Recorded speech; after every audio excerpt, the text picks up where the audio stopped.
Picture this: you're lying in a hospital bed, tubes connected to your body, machines beeping around you like a symphony of survival. Your family stands nearby with worried faces, whispering prayers they hope someone above might hear. The doctors have delivered news that feels like a punch to the gut: your condition is serious, maybe even life-threatening. Then, she walks in. Not the head surgeon with years of fancy degrees hanging on office walls. Not the specialist everyone talks about in hushed, reverent tones. Just a nurse. A quiet woman with gentle hands and eyes that seem to see right through the fear that's been eating you alive. Everyone in that room, your family, the other medical staff, maybe even you, thinks they know exactly what her role is. Check vitals. Administer medication. Offer a kind word or two before moving on to the next patient. Standard hospital routine. But what if everything you thought you knew about this woman was completely wrong? What if the person everyone dismissed as just a nurse was actually the one person who could save not just your life, but your entire family's future? What if her true role was so much bigger, so much more important, that it would shock everyone who thought they had her figured out? This is the story of Margaret Chen, a woman whose quiet strength fooled everyone around her. A woman whose real identity remained hidden behind scrubs and a stethoscope, while people made assumptions that couldn't have been more wrong. Sometimes the most extraordinary people hide in the most ordinary places. Sometimes the hero of the story is the last person anyone expects. And, sometimes, when everyone fears the worst is about to happen, the most unlikely person steps forward to prove that miracles can come in the most unexpected packages. What you're about to read isn't just a story about a nurse who went above and beyond. It's about a woman who secretly held the power to change everything, while everyone around her remained completely unaware of who she really was.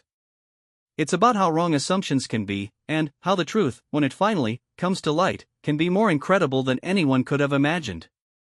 Get ready to discover the real story behind the calm nurse who proved that you should never, ever judge a person by the uniform they wear. The fluorescent lights of St. Mary's Hospital cast their usual harsh glow across the emergency room floor when Margaret Chen first walked through those automatic doors on a rainy Tuesday morning in September.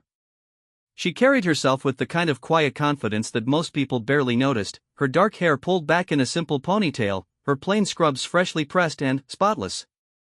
To everyone watching, she looked like any other nurse beginning another shift in what had become the most understaffed hospital in the city. Dr. Harrison barely glanced up from his clipboard when the head nurse, Linda Rodriguez, introduced Margaret to the emergency department team. "This is Margaret Chen," Linda announced to the small group gathered around the nurse's station. "She'll be joining us from the West Coast. 20 years of experience in trauma and emergency care. 20 years. The number hung in the air for a moment before being quickly forgotten as the morning rush began. Ambulances were already pulling up to the bay doors, their sirens cutting through the September air like urgent prayers. There was no time for lengthy introductions or getting-to-know-you conversations. In the emergency room, you learned about people by watching how they handled crisis, not by what they said about themselves. Margaret simply nodded, accepted her assignment sheet, and quietly made her way to the supply closet to gather what she needed for the day. She moved with the kind of efficiency that comes from years of practice, but there was something else in the way she carried herself. Something that suggested she was used to being in charge, even when she wasn't officially the person calling the shots. The first patient of Margaret's shift was an elderly man named Robert Martinez, brought in by his panicked daughter after he'd collapsed at home.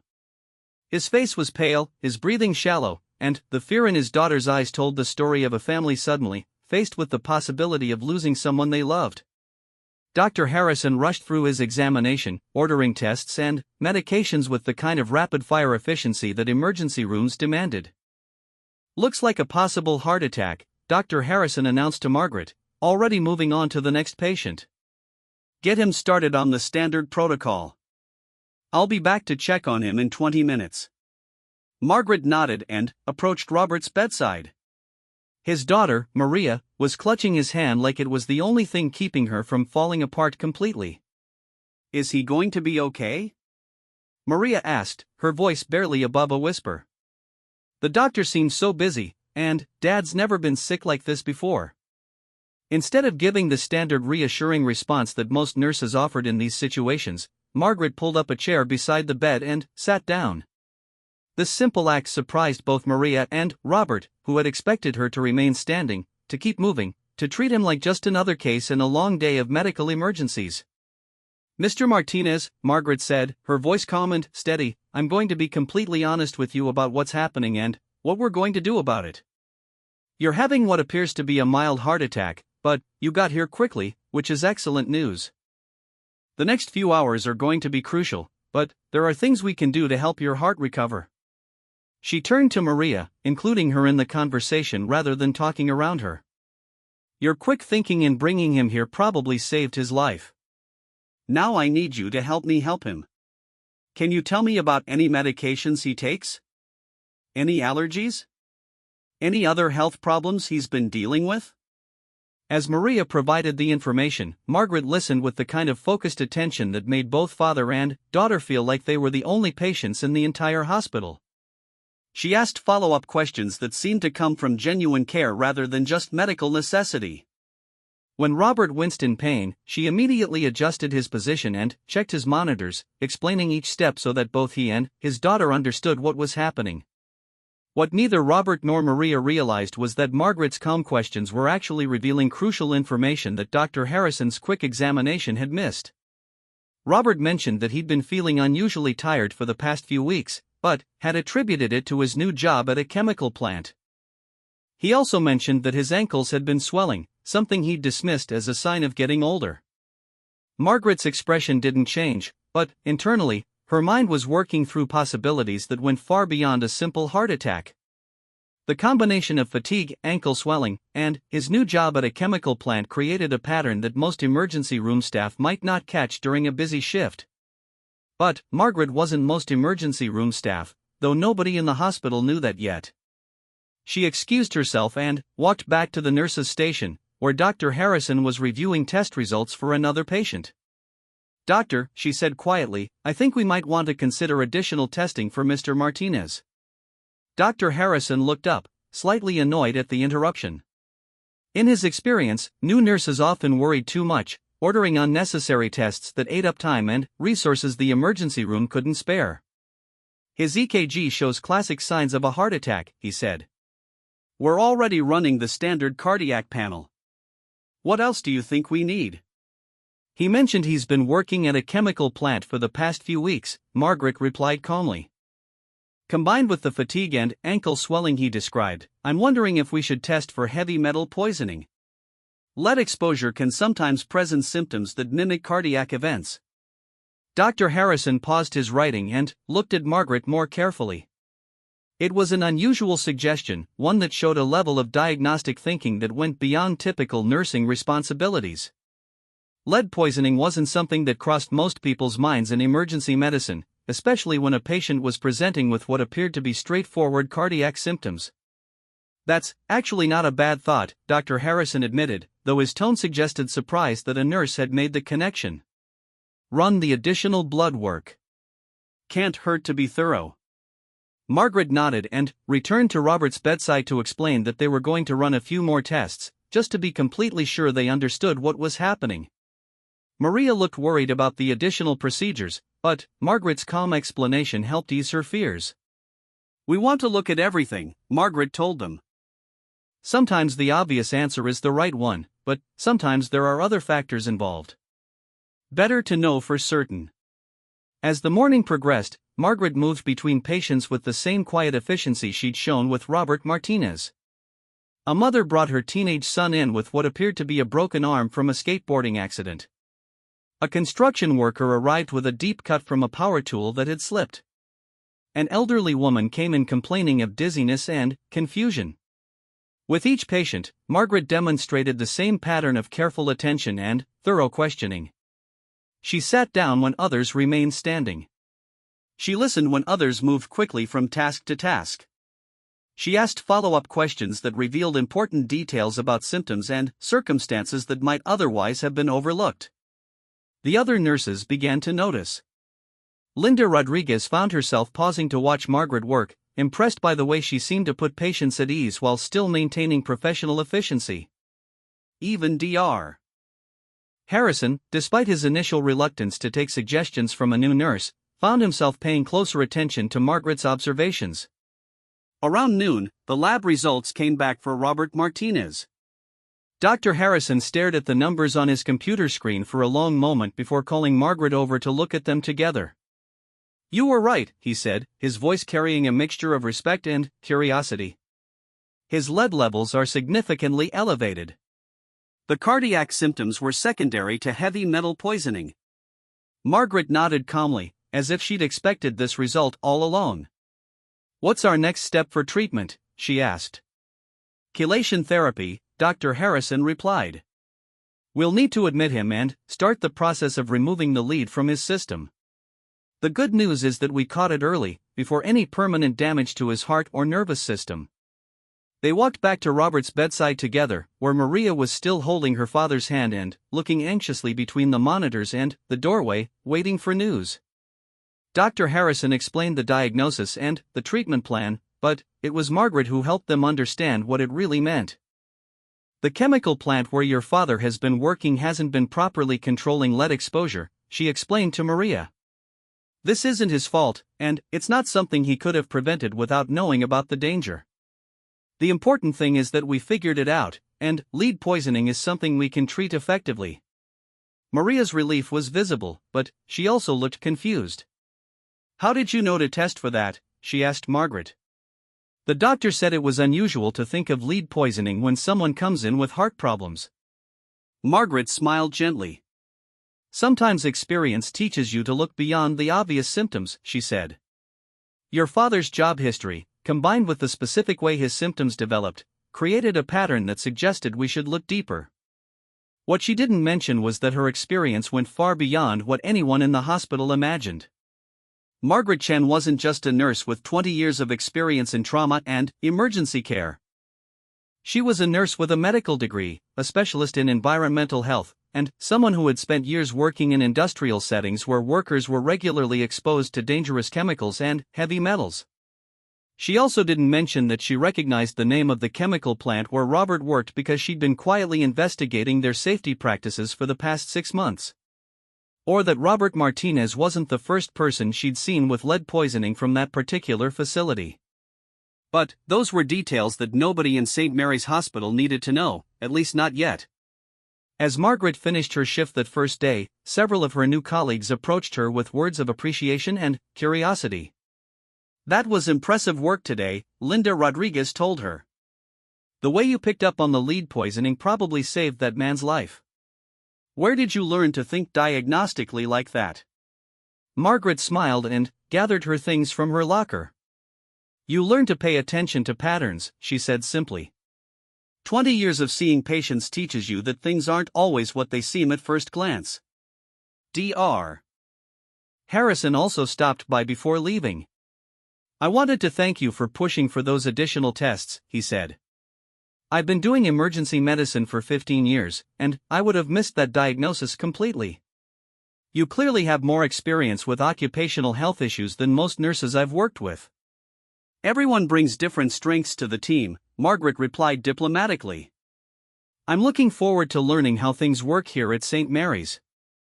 As she walked out to her car that evening, Margaret pulled out her phone and made a call to a number that wasn't saved in her contacts. When someone answered, she spoke quietly but with unmistakable authority. "It's Margaret," she said. "I'm in position at St. Mary's. Today confirmed what we suspected about the chemical plant. We have our first documented case of lead poisoning. How soon can we move on the safety violations?" The conversation was brief and professional, but it revealed something that would have shocked every person Margaret had worked with that day. The calm, experienced nurse who had impressed everyone with her diagnostic skills and patient care wasn't just someone who had happened to recognize the signs of lead poisoning. She was someone who had come to St. Mary's Hospital specifically because she knew that workers from the chemical plant would eventually start showing up in the emergency room with symptoms of heavy metal exposure. She was someone who had been building a case against the plant's owners for months, gathering evidence of safety violations that were putting workers' lives at risk. Margaret Chen was indeed a nurse, and she was indeed someone with 20 years of experience in trauma and emergency care. But she was also Dr. Margaret Chen, a physician specializing in occupational medicine, and an undercover investigator working with federal safety regulators to expose dangerous working conditions at industrial facilities across the region. Everyone at St. Mary's Hospital saw her as a skilled nurse who had made an impressive diagnosis on her first day. What they didn't know was that they were looking at someone whose real job was to identify patterns of occupational illness and build legal cases against companies that put profits ahead of worker safety. As Margaret drove home that night, she reflected on how well her first day had gone. Robert Martinez was going to recover fully, thanks to early intervention. The chemical plant where he worked was about to face serious consequences for their safety violations. And she had successfully established herself at St. Mary's as a competent, caring nurse without revealing anything about her true identity or mission. Tomorrow would bring new patients, new challenges, and new opportunities to gather the evidence she needed to protect workers throughout the region. But tonight, she was satisfied that she'd taken the first step in what promised to be a complex and important investigation. Nobody at St. Mary's Hospital suspected that their newest nurse was actually leading a federal investigation that would eventually save hundreds of lives and result in millions of dollars in safety improvements across multiple industrial facilities. They simply saw her as someone who cared about her patients and had good diagnostic instincts. Which was exactly how Margaret Chen wanted it. 3 weeks into her time at St. Mary's Hospital, Margaret Chen had settled into a rhythm that made her appear to be exactly what everyone believed her to be, an exceptionally skilled nurse with an unusual talent for spotting medical details that others missed. She arrived early each morning, stayed late when needed, and treated every patient with the same careful attention that had impressed her colleagues on that first day with Robert Martinez. But, beneath the surface of her daily nursing duties, Margaret was conducting a much more complex investigation than anyone realized. Each patient she treated, every conversation she had with workers from local industrial facilities, and all the medical records she carefully reviewed were pieces of a puzzle that was becoming clearer with each passing day. The pattern she was uncovering was more disturbing than even she had initially suspected.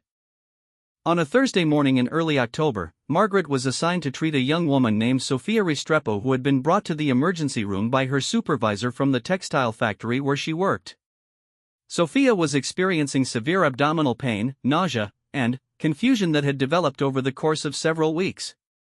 Her supervisor, a middle-aged man named Mr. Torres, seemed genuinely concerned about Sophia's condition but also appeared nervous about something he wasn't discussing openly.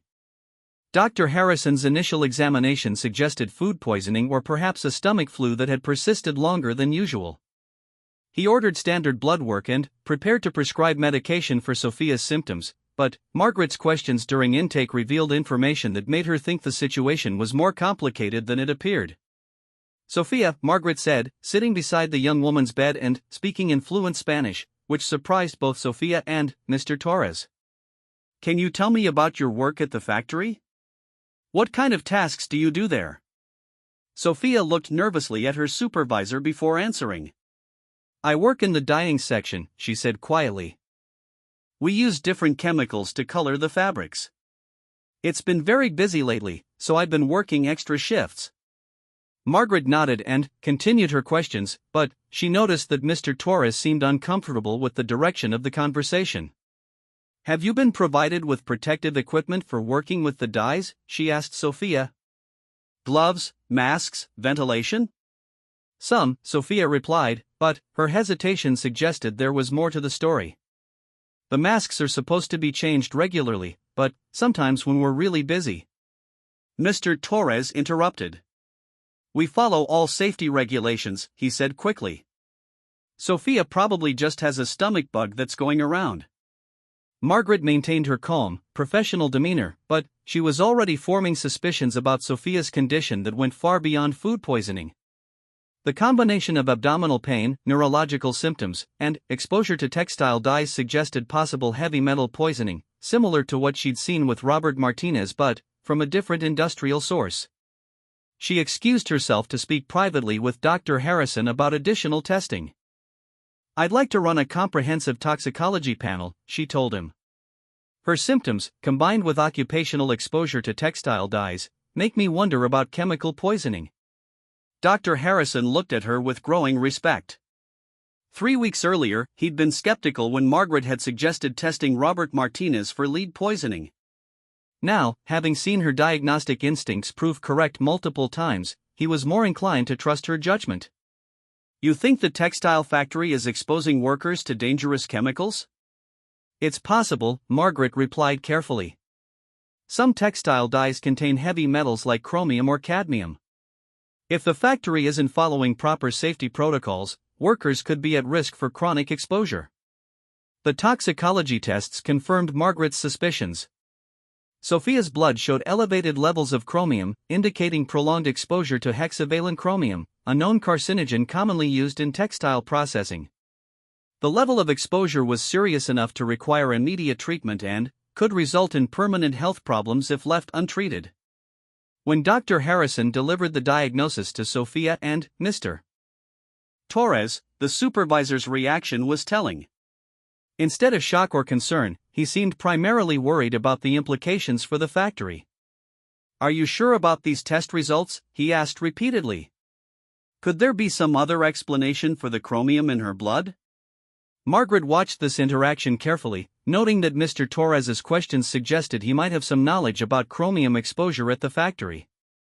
A truly innocent supervisor would have been focused on Sophia's health rather than questioning the accuracy of medical tests. After Mr. Torres left to make phone calls to the factory management, Margaret spent additional time with Sophia, explaining her diagnosis and treatment options in Spanish. During this conversation, Sophia revealed information that confirmed Margaret's suspicions about the working conditions at the textile facility. "The ventilation system in our section hasn't worked properly for months," Sophia admitted when she realized that Margaret was genuinely concerned about her welfare rather than just following medical protocols. "Management keeps saying they'll fix it, but they never do. Some of the other workers have been getting sick too, but they're afraid to complain because they need their jobs." "Have you seen other workers with symptoms similar to yours?" Margaret asked. "Stomach problems, headaches, confusion?" Sophia nodded. "At least 6 or 7 people in my section have had problems. One woman, Carmen, had to go to a different hospital last month because she was so sick. But the supervisors told everyone not to talk about it, said it would cause trouble for the factory." Margaret made careful notes of this information, knowing that it would be crucial evidence in the investigation she was building. A pattern of multiple workers falling ill with similar symptoms, combined with known safety violations and management efforts to suppress information, suggested systematic negligence on the part of the textile factory's owners. That evening, after her shift ended, Margaret drove to a coffee shop across town where she met with Agent Sarah Williams from the Occupational Safety and Health Administration. Sarah was Margaret's primary contact in the federal investigation that had brought her to the region, and their meetings were carefully scheduled to avoid drawing attention from anyone who might be watching. "We now have documented cases from 2 different facilities," Margaret reported as they sat in a corner booth away from other customers. "The chemical plant where Robert Martinez worked, and now the textile factory where Sophia Restrepo was poisoned. Both cases show clear evidence of systematic safety violations." Sarah reviewed the medical documentation that Margaret had carefully prepared, ensuring that all patient privacy requirements were met while still providing the evidence needed for regulatory action. "This is exactly what we suspected when we sent you here," Sarah said. "The region has seen a suspicious increase in worker compensation claims for occupational illnesses, but the companies involved have been good at keeping individual cases quiet." "It's worse than we thought," Margaret continued. Sophia mentioned at least 6 other workers in her section with similar symptoms. "If that pattern holds across both facilities, we could be looking at dozens of people who have been systematically poisoned by their employers." Sarah nodded grimly. "How much longer do you think you need to build a comprehensive case?" Margaret considered the question carefully. "I've been at St. Mary's for less than a month, and I've already identified 2 major cases. Based on the pattern I'm seeing, I estimate that workers from these facilities probably represent about 10% of the emergency room cases in occupational medicine. Give me another 2 months, and I should have enough documented evidence to shut down both facilities and force comprehensive safety improvements." "What about your cover?" Sarah asked. "Is anyone at the hospital suspicious about your diagnostic abilities?" Actually, the opposite, Margaret replied with a slight smile. My colleagues are impressed with my clinical skills, but they attribute it to experience rather than specialized training in occupational medicine. Dr. Harrison has started consulting with me on any case that might involve workplace exposure, which is exactly the access I need for the investigation. As they finished their meeting, Sarah handed Margaret a secure phone that would allow her to communicate directly with the federal task force working on industrial safety violations across multiple states. Your work here is part of a larger investigation, Sarah explained. We have undercover investigators at hospitals in 6 different regions, all documenting patterns of occupational illness that companies have been hiding from regulators. Margaret understood the significance of this information. She wasn't just investigating 2 local facilities, she was part of a coordinated federal effort to expose systematic safety violations across entire industries. The evidence she was gathering at St. Mary's Hospital would contribute to legal actions that could protect thousands of workers and result in major changes to industrial safety regulations. Over the following weeks, Margaret continued to identify patients whose illnesses were related to occupational exposure. A construction worker from a demolition company showed signs of asbestos exposure that his employer had failed to report. A maintenance worker from an electronics manufacturing facility had symptoms consistent with solvent poisoning. A cleaning woman from a chemical storage warehouse was experiencing respiratory problems that suggested exposure to toxic fumes. Each case followed a similar pattern: workers who had been exposed to dangerous chemicals or materials without proper protection, employers who downplayed or concealed the risks, and medical symptoms that were serious enough to require immediate treatment but had developed gradually enough to avoid immediate attention. Margaret documented each case carefully, building a comprehensive picture of industrial negligence that affected multiple companies and dozens of workers. She also began to notice connections between some of the cases that suggested coordination between employers to hide safety violations from regulators. The construction worker with asbestos exposure, for instance, worked for a company that was owned by the same parent corporation as the chemical plant where Robert Martinez had been poisoned. The electronics manufacturing facility and the chemical storage warehouse shared the same industrial safety consultant, a company that appeared to be helping employers avoid regulatory compliance rather than ensuring worker protection.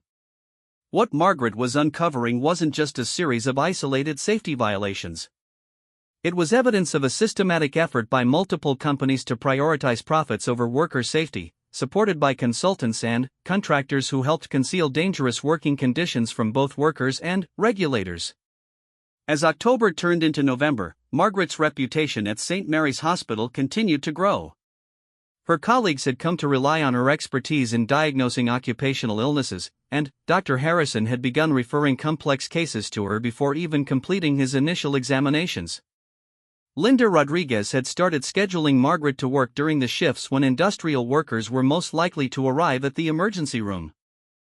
Nobody suspected that Margaret's remarkable diagnostic abilities came from years of specialized medical training in occupational health, or that her interest in workplace-related illnesses was part of a federal investigation rather than simple professional curiosity.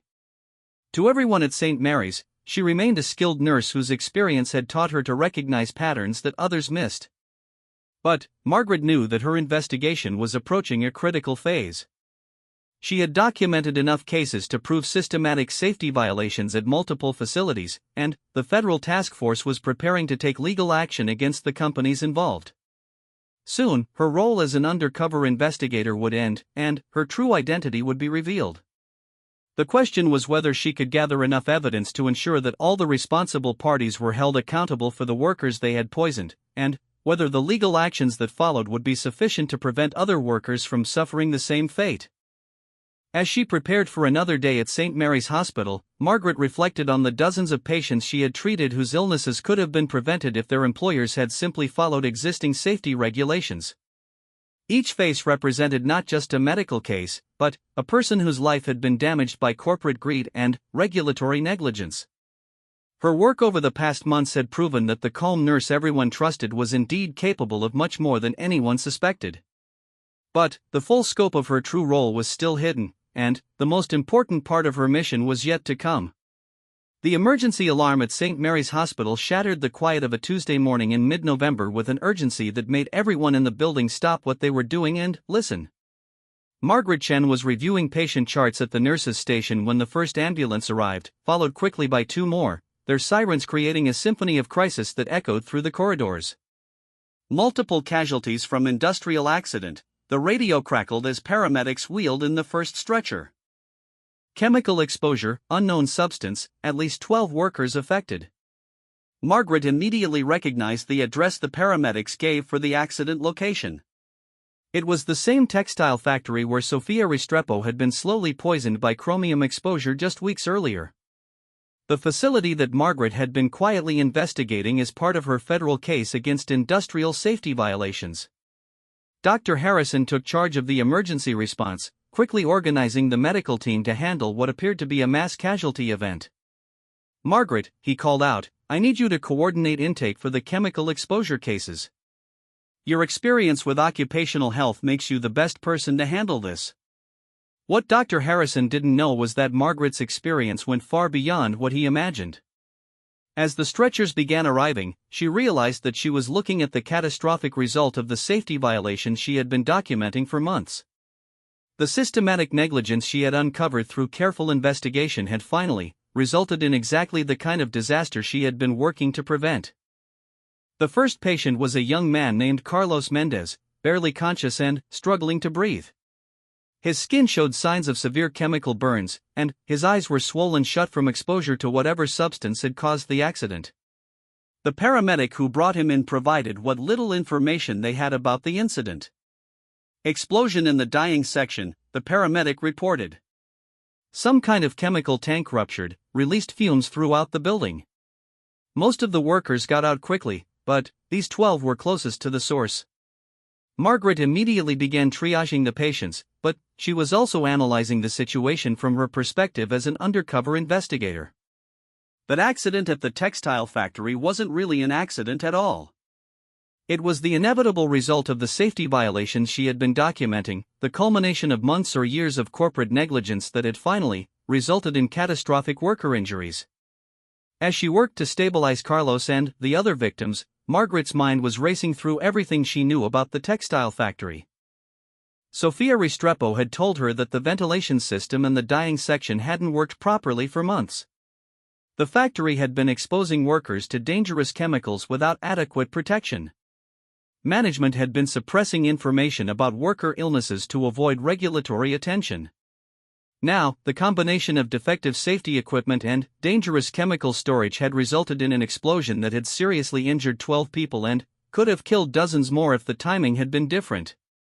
The second patient was a woman in her 40s named Elena Vasquez, who was conscious but experiencing severe respiratory distress. As Margaret worked to clear her airways and provide oxygen, Elena grabbed her arm with surprising strength. "They knew," Elena whispered, her voice barely audible above the sound of the oxygen mask. "The supervisors knew the tank was leaking. They told us to keep working anyway." Margaret felt a surge of anger, but she maintained her professional composure as she continued Elena's treatment. This wasn't just criminal negligence anymore. If Elena's account was accurate, it was attempted murder. The factory supervisors had knowingly exposed workers to a dangerous situation that had resulted in serious injuries. Dr. Harrison appeared at Elena's bedside, reviewing her chart and consulting with Margaret about treatment options. "What do you think we're dealing with?" he asked. The paramedics couldn't identify the specific chemical involved.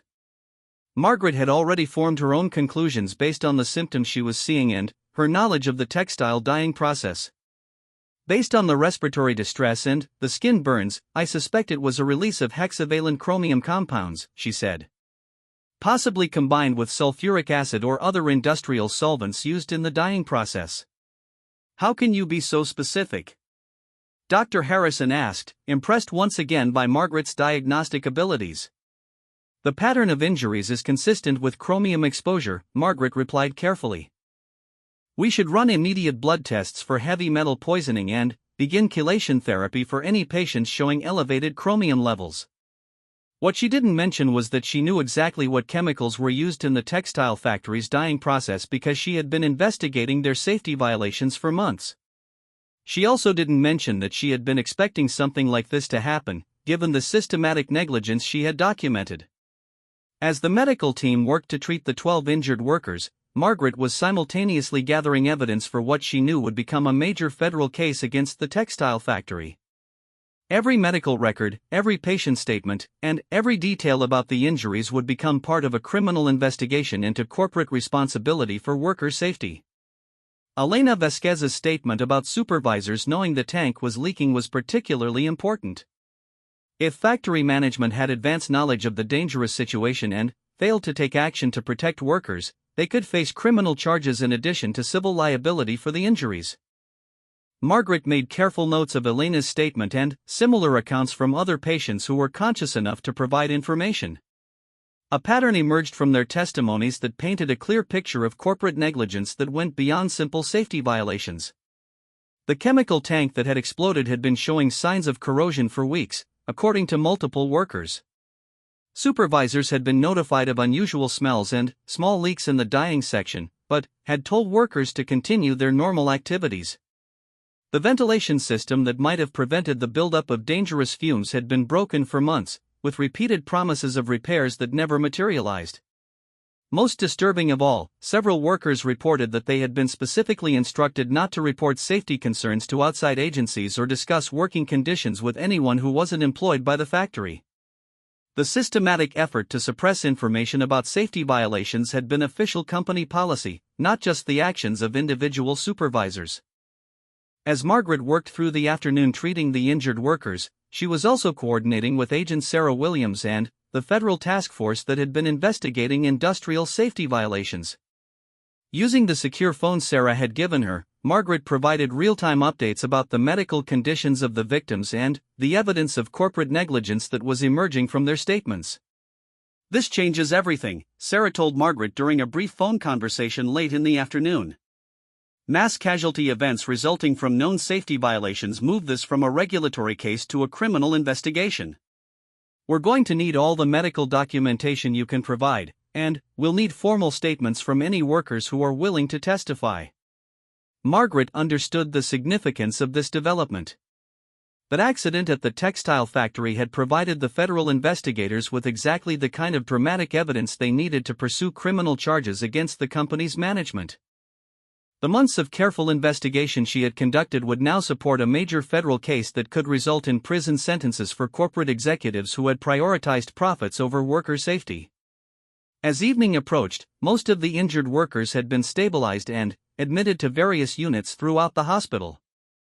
Carlos Mendez and 2 others were in critical condition and would require weeks of treatment for their chemical exposure injuries. Elena Vasquez and several others would likely recover fully but would need ongoing monitoring for long-term effects of heavy metal poisoning. Margaret's shift was officially over, but she remained at the hospital to ensure continuity of care for the injured workers and to complete the detailed documentation that would be crucial for both medical treatment and legal proceedings. Dr. Harrison found her in the break room around 9 o'clock, reviewing patient charts and making notes. "You've been here for 14 hours, he said, sitting down across from her with obvious exhaustion. "You need to get some rest." "These cases are too important," Margaret replied. Chemical exposure injuries require very specific treatment protocols, and any mistakes in the first 24 hours could have permanent consequences for these patients. Dr. Harrison studied Margaret's face, noting the level of personal investment she seemed to have in the care of the textile factory workers. "You've been remarkable today," he said. "The way you immediately recognized the chemical exposure patterns, the treatment protocols you recommended, the attention to detail in documenting everything, it's like you've dealt with mass casualty industrial accidents before." Margaret looked up from her charts, realizing that Dr. Harrison was beginning to suspect that her background included more specialized training than she had revealed. "Every case teaches you something," she said diplomatically. "When you see enough patterns, you learn to recognize them quickly." "Maybe," Dr. Harrison said, "but what you've demonstrated today goes beyond pattern recognition. You've been thinking like a specialist in occupational medicine, not just an experienced emergency nurse." Where exactly did you get your training before you came to St. Mary's? It was the first time anyone at the hospital had directly questioned Margaret's background, and she realized that her performance during the mass casualty event had revealed more about her expertise than she had intended. The careful balance she had maintained between appearing competent and concealing her true qualifications was beginning to break down. "I've worked in a lot of different settings," Margaret replied carefully. "Industrial medicine, environmental health, trauma centers in regions with heavy chemical industry. You learn to adapt to whatever situations you encounter." Dr. Harrison nodded, but his expression suggested that he wasn't entirely satisfied with her explanation. "Well, whatever your background, the hospital is lucky to have you. Your work today probably saved several lives." After Dr. Harrison left, Margaret remained in the break room for several more minutes, considering how to handle the increased scrutiny her performance might generate. She had successfully maintained her cover for nearly 3 months, but the mass casualty event had forced her to demonstrate knowledge and skills that went beyond what would be expected from a typical emergency room nurse. She also realized that the federal investigation was approaching its conclusion more rapidly than originally planned. The explosion at the textile factory had provided dramatic evidence of the safety violations she had been documenting, and criminal charges against the company's management would likely be filed within weeks rather than months. Soon, her role as an undercover investigator would be revealed, and everyone at St. Mary's Hospital would learn that their skilled emergency nurse was actually Dr. Margaret Chen, a specialist in occupational medicine who had been conducting a federal investigation into industrial safety violations throughout the region. But tonight, 12 workers were alive because of the medical expertise she had provided during their treatment. Tomorrow, she would continue gathering evidence that would help ensure that the people responsible for their injuries would be held accountable for their actions. As Margaret finally prepared to leave the hospital, she reflected on how the day had changed everything about her investigation. What had started as a careful, methodical documentation of safety violations had suddenly become an urgent criminal case involving mass casualties and attempted murder. The calm nurse who everyone had come to trust and respect was about to prove her true role in ways that would shock everyone who thought they knew her. But first, she had to ensure that the workers who had been injured today received the best possible medical care, and that their testimony would help protect other workers from suffering the same fate. The morning after the textile factory explosion, Margaret Chen arrived at St. Mary's Hospital to find the parking lot filled with news vans and reporters eager to cover what local media was calling the worst industrial accident in the region's history. She walked through the crowd of journalists with her usual calm demeanor, but inside she knew that the events of the previous day had set in motion a chain of revelations that would soon expose her true identity to everyone who had worked alongside her for the past 3 months. Inside the hospital, the atmosphere was tense with a combination of exhaustion from treating the mass casualty victims and anger about the circumstances that had caused their injuries. Margaret could hear heated discussions among the medical staff about corporate responsibility and industrial safety as she made her way to the intensive care unit to check on the most seriously injured workers. Carlos Mendez was awake for the first time since the explosion, though he remained on oxygen support and would likely face months of recovery from his chemical exposure injuries. When Margaret entered his room, his eyes followed her movement with the kind of focused attention that suggested he had something important to say. "You're the nurse who saved my life yesterday," Carlos said, his voice hoarse but determined. "The doctors told me you knew exactly what treatment I needed because you recognized the chemical poisoning." Margaret checked his monitors and made notes on his chart, but she could sense that Carlos wasn't finished speaking. "How are you feeling today?" she asked. "Any changes in your breathing or vision?" "Better," Carlos replied, "but I need to tell you something. About the factory. About why the explosion happened." He paused to catch his breath before continuing. "The supervisors knew that tank was going to rupture. They had meetings about it. I heard them talking about how expensive it would be to shut down production to fix it properly." Margaret sat down beside his bed, knowing that Carlos's testimony could be crucial evidence in the federal investigation. "Can you tell me exactly what you heard?" she asked. Mr. Torres, the shift supervisor, was on the phone with someone from corporate headquarters 2 days before the explosion, Carlos continued. He was explaining that the tank was corroded and dangerous, but the person on the phone told him to keep production running until the end of the quarter. They said they couldn't afford to shut down during their busy season. This was exactly the kind of evidence that would transform the federal case from regulatory violations to criminal charges for knowingly endangering workers' lives. Margaret made careful notes while Carlos provided more details about the conversations he had overheard and the warnings that had been ignored by factory management. "Have you told this to anyone else?" Margaret asked. "You're the first person," Carlos replied. "The doctors who treated me yesterday were focused on the medical stuff. But you asked different questions, like you understood that this wasn't really an accident." Margaret realized that Carlos had noticed something that her medical colleagues hadn't. Her questions the previous day had reflected knowledge about industrial safety rather than just emergency medicine. Her cover was beginning to slip, even among the patients she was treating. Before she could respond to Carlos's observation, Dr. Harrison appeared in the doorway with two men in dark suits who were obviously not medical personnel. "Margaret," Dr. Harrison said, "these gentlemen are from the Occupational Safety and Health Administration. They'd like to speak with you about the textile factory victims." Margaret stood to face the OSHA investigators, knowing that this moment represented a critical transition in her undercover assignment. One of the men stepped forward and introduced himself in a way that told Margaret he was aware of her true identity. "Ms. Chen," Agent Williams said formally, "I'm Agent Williams from OSHA, and this is Agent Rodriguez from the EPA. We understand you've been treating workers from the textile factory who have exhibited symptoms of chemical exposure. We'd like to review your medical findings as part of our investigation into the explosion."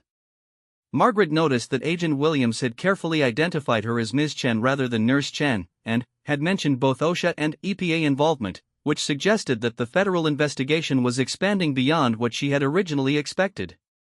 She also noticed that Dr. Harrison was listening carefully to the conversation, his expression indicating growing curiosity about why federal agents were specifically interested in Margaret's observations. "Of course," Margaret replied professionally. "I've documented extensive evidence of heavy metal poisoning and chemical exposure among the victims. The pattern of injuries suggests systematic safety violations rather than an isolated accident." Agent Rodriguez took notes while Margaret provided a detailed summary of the medical evidence she had gathered from the 12 injured workers. She carefully included Carlos's testimony about advanced knowledge of the dangerous tank condition, as well as similar statements from other patients who were conscious enough to provide information. Dr. Harrison listened to this exchange with growing amazement. The level of detail Margaret provided about industrial chemicals, exposure pathways, and regulatory violations went far beyond what any emergency room nurse would typically know, no matter how experienced. When the agents asked her specific questions about federal safety regulations and enforcement procedures, her answers demonstrated expertise that seemed almost governmental in its precision. "Ms. Chen," Agent Williams said when Margaret finished her report, "would you be available to provide formal testimony about your findings? Your medical documentation could be crucial evidence in potential criminal proceedings against the textile factory management." "Absolutely," Margaret replied, knowing that agreeing to provide testimony would effectively end her undercover assignment but was necessary to ensure accountability for the injured workers. After the agents left, Dr. Harrison remained in Carlos's room, studying Margaret with an expression that mixed respect with confusion. "Margaret," he said carefully, "I need to ask you something, and I'd appreciate a straight answer. Those agents treated you like a colleague rather than a witness. You demonstrated knowledge about federal safety regulations that goes beyond nursing education.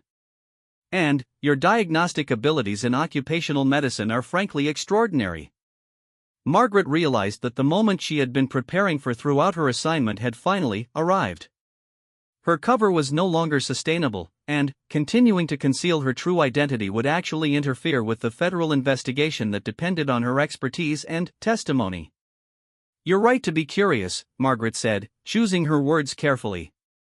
"I haven't been completely open about my background since I arrived at St. Mary's."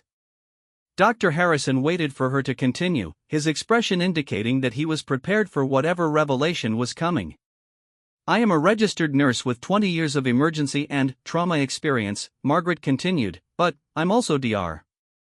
Margaret Chen, with a medical degree specializing in occupational and environmental medicine. I've been working at St. Mary's as part of a federal investigation into industrial safety violations throughout this region.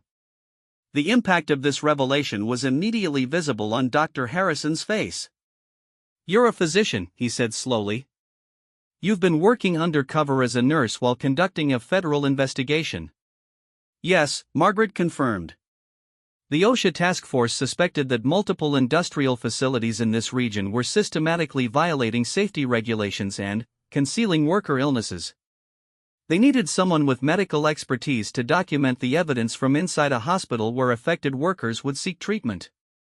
Dr. Harrison sat down heavily in the room's visitor chair, processing the implications of what Margaret had told him. "That's why you immediately recognized the lead poisoning in Robert Martinez.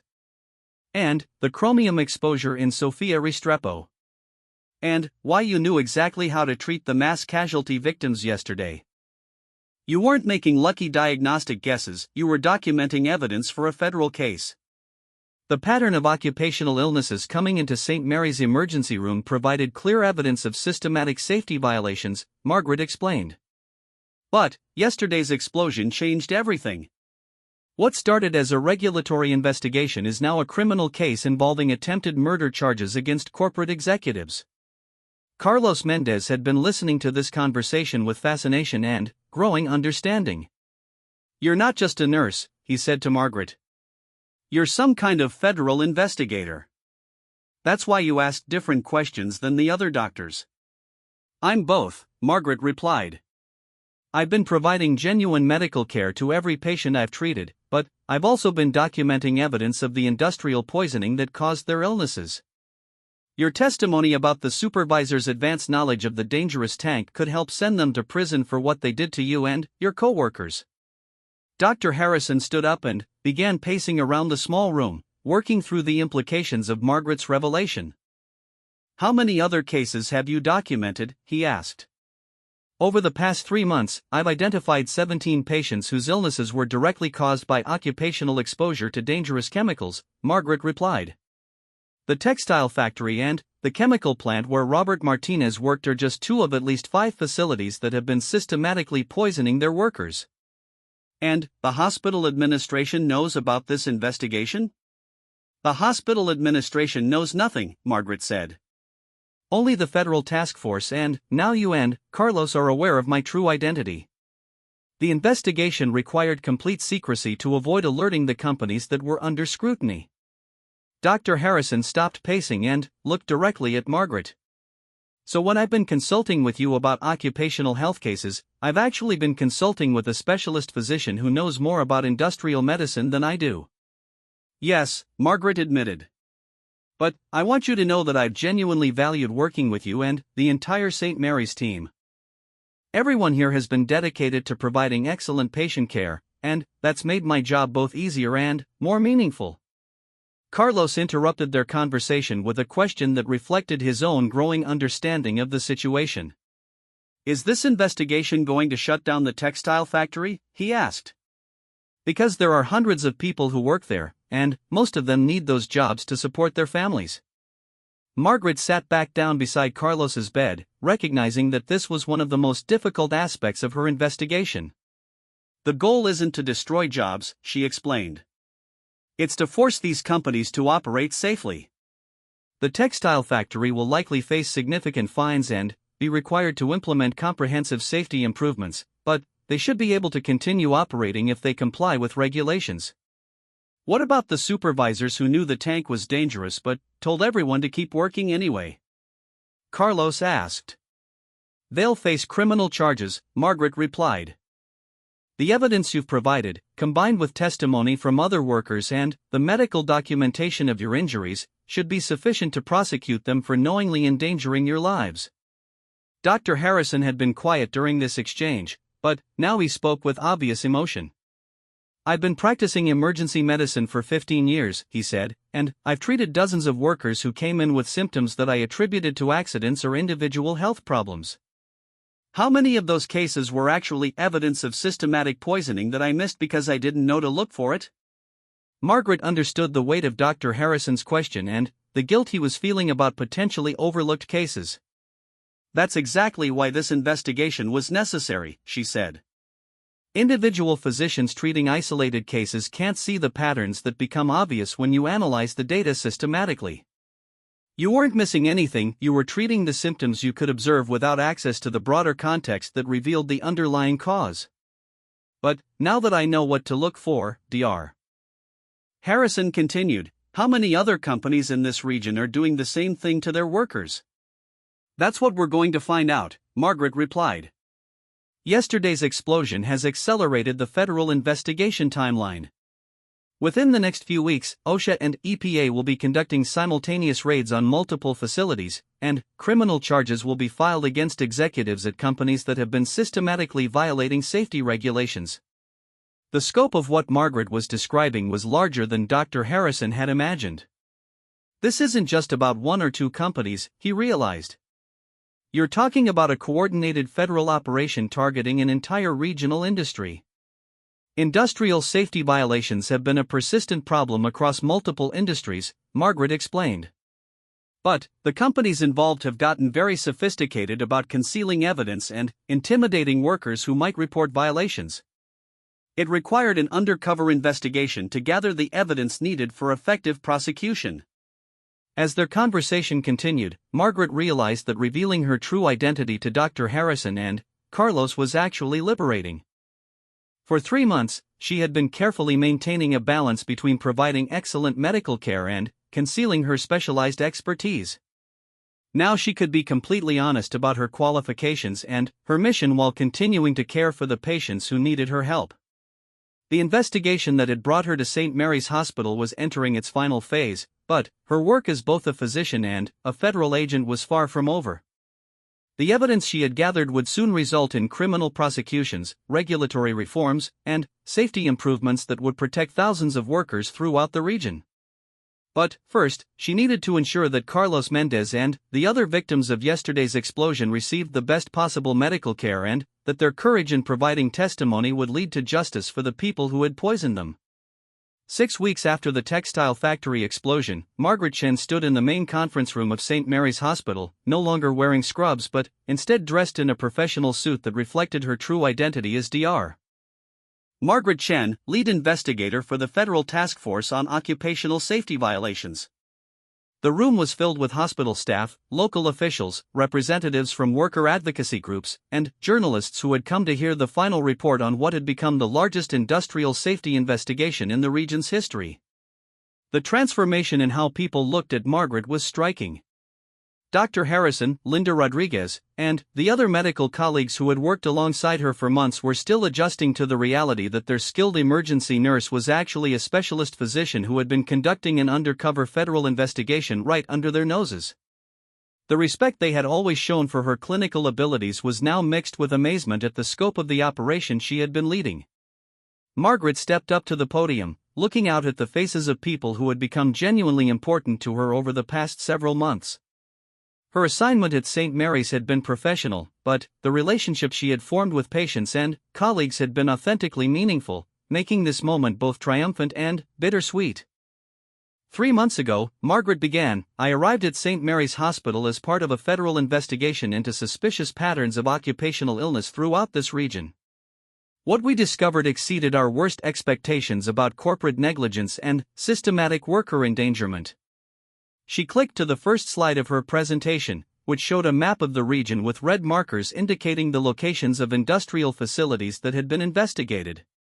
Working with the medical team at St. Mary's, we documented evidence of systematic safety violations at 7 major industrial facilities that had been systematically poisoning their workers for years while concealing evidence from regulators. The audience listened with rapt attention as Margaret detailed the scope of the investigation. The textile factory where Sofia Restrepo had been slowly poisoned and where 12 workers had been seriously injured in the explosion was just one part of a much larger pattern of corporate criminality that had affected hundreds of workers throughout the region. The chemical plant where Mr. Robert Martinez was exposed to dangerous lead levels had been operating with defective safety equipment for over 2 years, Margaret continued.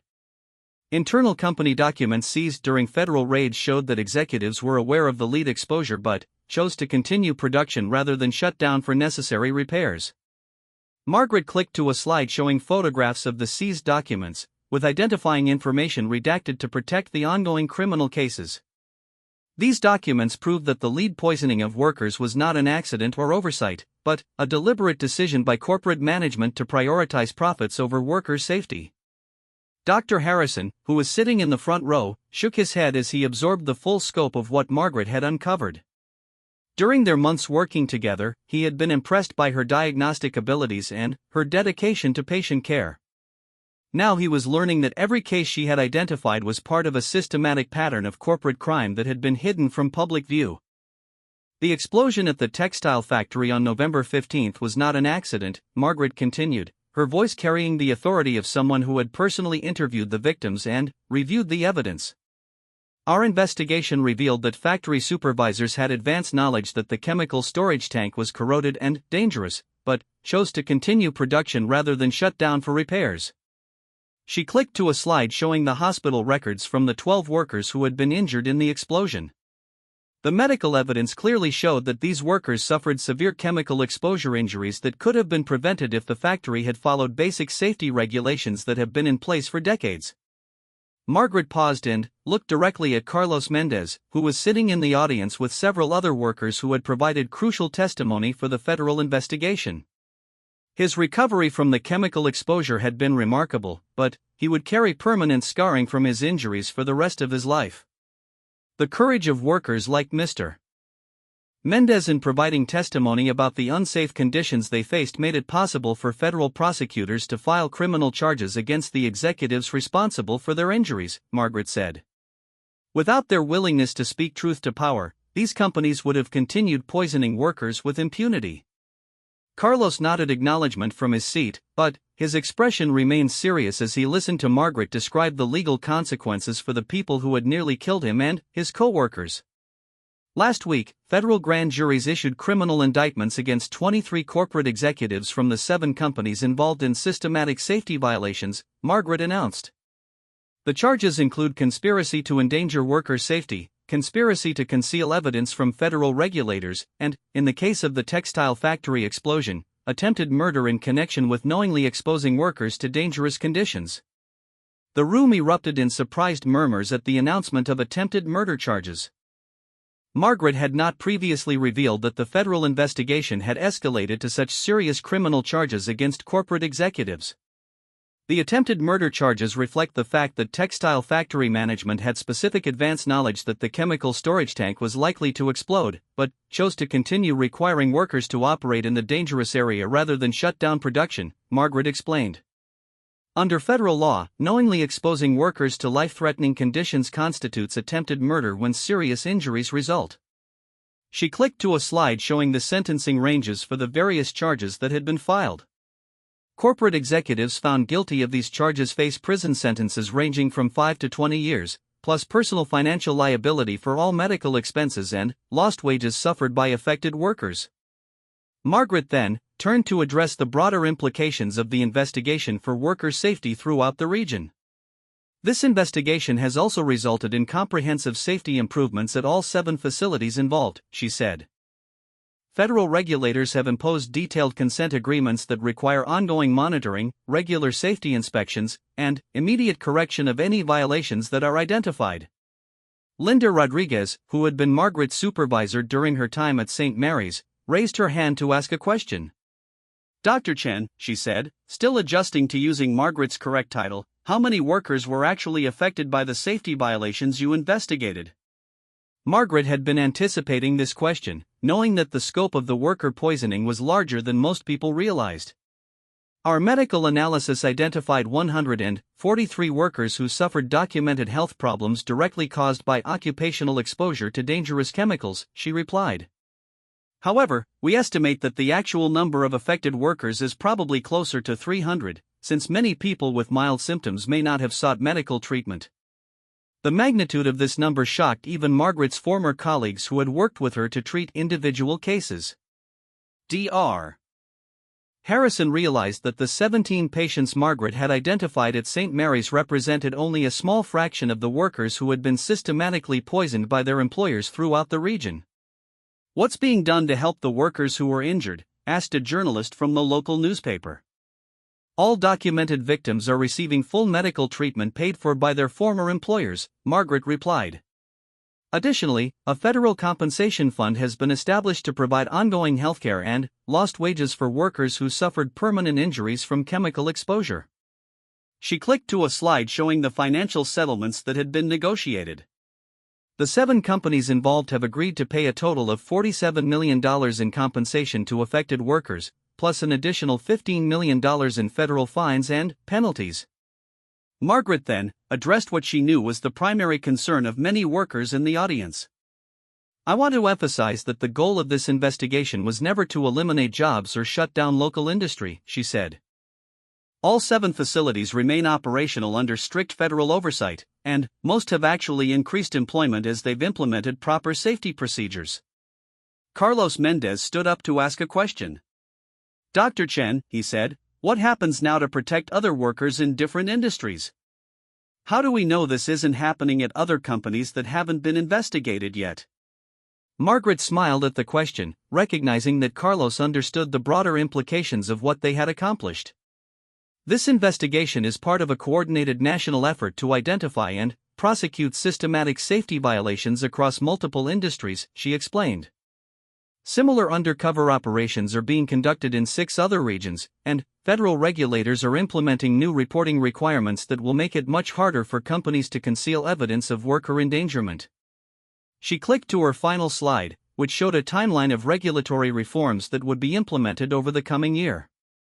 New federal regulations will require real-time reporting of workplace injuries and illnesses, mandatory independent safety inspections for high-risk industries, and criminal liability for executives who knowingly endanger worker safety. As Margaret concluded her presentation, she reflected on how much had changed since that first day when she had walked into St. Mary's Hospital as an apparently ordinary nurse with an unusual talent for diagnosing occupational illnesses. The quiet investigation she had conducted had grown into a major federal case that would protect thousands of workers and establish new precedents for corporate accountability. Dr. Harrison approached Margaret after the formal presentation ended. I have to ask, he said, was any part of your time at St. Mary's genuine? Or was it all just an undercover assignment? Margaret considered the question carefully before responding. The investigation was real, and my role as an undercover agent was real, she said. But my relationships with patients and colleagues were completely genuine. Working at St. Mary's reminded me why I became a physician in the first place, to help people who are vulnerable and need medical care. Would you consider staying on at St. Mary's in your real capacity as a specialist in occupational medicine? Dr. Harrison asked. We could use someone with your expertise to help identify and treat workplace-related illnesses. Margaret smiled at the invitation, realizing that her undercover assignment had evolved into something much more meaningful than a simple federal investigation. I'd like that, she said. This region clearly needs ongoing attention to worker safety issues, and St. Mary's has proven to be an excellent place to provide that kind of medical care. As the crowd dispersed and people returned to their daily routines, Margaret remained in the conference room for a few extra minutes, thinking about the journey that had brought her from her first day as an apparently ordinary nurse to this moment of professional triumph. Everyone had indeed feared the worst when they first learned about the systematic poisoning of workers throughout the region. But the calm nurse who had seemed like just another competent medical professional had proven that her true role was far more important than anyone could have imagined. Margaret Chen had not only saved individual lives through her medical expertise, but had also protected thousands of workers by exposing and prosecuting the corporate criminals who had been systematically endangering their health and safety. The quiet woman in scrubs who everyone had underestimated had turned out to be exactly the kind of hero that workers throughout the region had needed, even when they didn't know they needed her. The investigation was over, but Margaret's work was just beginning. As Dr. Margaret Chen, specialist in occupational medicine and advocate for worker safety, she would continue protecting the health and lives of people who deserve to come home safely from work every day. Sometimes the most important heroes are the ones nobody recognizes until they prove who they really are. Sometimes the person everyone assumes is just doing an ordinary job is actually the one person with the power to change everything for the better. Margaret Chen had proven her true role in the most dramatic way possible, and the region's workers would be safer for generations to come because of the courage and expertise she had brought to her undercover mission at St. Mary's Hospital. The calm nurse had indeed been much more than anyone suspected, and her true story was one of justice, protection, and the power of one person to make a difference when they refused to let corporate criminals harm innocent workers.